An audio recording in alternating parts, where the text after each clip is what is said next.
এই পর্যন্ত যত ধরনের কাবাব রেসিপি করেছি তার মধ্যে সবথেকে সেরা এই কাবাব রেসিপিটা, বটি কাবাব রেসিপি। অনুরোধ থাকবে প্লিজ পেজটি ফলো দিয়ে রাখবেন।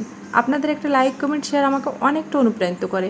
গরুর মাংস 1 কেজি, 2 টেবিল চামচ সয়া সস, স্বাদ অনুযায়ী লবণ, 1 টেবিল চামচ শুকনো মরিচ পাউডার, 2 চা চামচ হলুদ পাউডার, ধনিয়ার গুঁড়া পাউডার 2 চা চামচ, 1 চা চামচ টালা জিরা পাউডার, 2 টেবিল চামচ আদা রসুন পেস্ট, পেঁপে paste half cup, tomato sauce 2 table চামচ, কাবাব মশলা 2 চা চামচ, 2 টেবিল চামচ তেঁতুল, সরিষার তেল 2 টেবিল চামচ।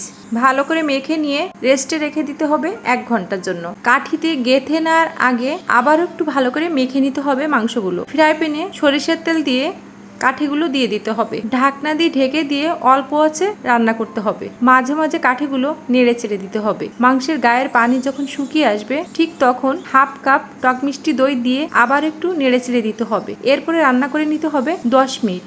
স্মোকি ফ্লেভার ধরলে নামিয়ে নিতে হবে। খেতে কিন্তু খুবই টেস্টি হবে, জুসি হবে আজকের বটি কাবাব রেসিপিটা। দেখা হবে নতুন কোনো ভিডিওতে। আজকের মতো বিদায় নিচ্ছি। আল্লাহ হাফেজ।